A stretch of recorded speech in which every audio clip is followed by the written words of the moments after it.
বাংলাদেশের বর্তমান pace bowling line up সাম্প্রতিক সময়ে বেশ ভালো, তবে ভালোর কোনো শেষ নেই। আসন্ন চ্যাম্পিয়ন্স ট্রফিতে বাংলাদেশি পেসাররা কি পারবেন ইংল্যান্ড অস্ট্রেলিয়ান পেস অ্যাটাকের সাথে টক্কর দিতে? তাদের বর্তমান পারফরমেন্স আশার আলো দেখাচ্ছে। তাসকিন, মুস্তাফিজ, তানজিম সাকিব, নাহিদ রানারা কেমন করবেন চ্যাম্পিয়ন্স ট্রফিতে? বিস্তারিত থাকছে প্রতিবেদনে। বাংলাদেশের পেস আক্রমণ সাম্প্রতিক সময় বেশ ভালো উন্নতি করেছে। বিশেষ করে তরুণ এবং অভিজ্ঞ পেসারদের মিশ্রণে দারুণ এক কম্বিনেশন পেয়েছে বাংলাদেশ দল। তাসকিন, মুস্তাফিজ, তানজিম সাকিব, নাহিদ রানা দেখাচ্ছেন আশার আলো। তবে চ্যাম্পিয়ন্স ট্রফিতে বাংলাদেশের বিশ্বের সেরা পেস আক্রমণ হিসেবে ইংল্যান্ড বা অস্ট্রেলিয়াকে পেছনে ফেলতে পারবে কিনা তা নির্ভর করবে বেশ কিছু বিষয়ের উপর। Mark Wood, Jofra Archer, Chris Woakes, Reece Topley এদের পেস ও অভিজ্ঞতাই বড় ফ্যাক্ট।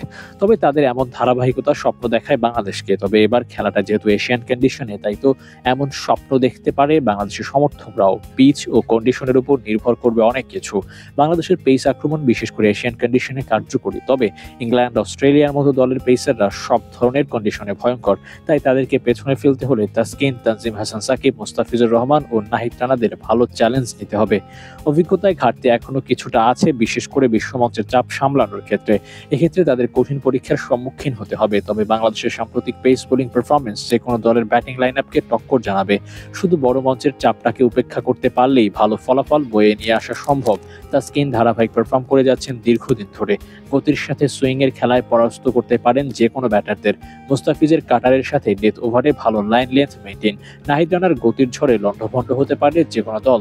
এর সাথে তানজিম হাসান সাকিবের হার্ড লেন্থ বল। এমন পেস আক্রমণ ইংল্যান্ড অস্ট্রেলিয়ার মতো না হলেও তাদের কাছাকাছি মানের পারফরমেন্স উপহার দিতে পারে বাংলাদেশ দল। সাম্প্রতিক পারফরমেন্স এমনটাই বলে। এবার দেখার পালা চ্যাম্পিয়ন্স ট্রফিতে কেমন পারফর্ম করে বাংলাদেশের পেস অ্যাটাক। তবে বাংলাদেশকে চ্যাম্পিয়ন্স ট্রফিতে টিকে থাকতে হলে পেসারদের পারফর্ম করার কোনো বিকল্প থাকবে না। বড় বড় দলগুলোর ব্যাটিং লাইন আপের সামনে ভালো বোলিং করতে না পারলে ম্যাচে টিকে থাকা অসম্ভব হবে। তবে এবার সেই চ্যালেঞ্জকে নিজেদের করে নিতে হবে পেসারদের। রাখতে হবে উজ্জ্বল দৃষ্টান্ত, যাতে করে বাংলাদেশের পেস বিপ্লব সম্পর্কে আজ করতে পারে পুরো বিশ্ব।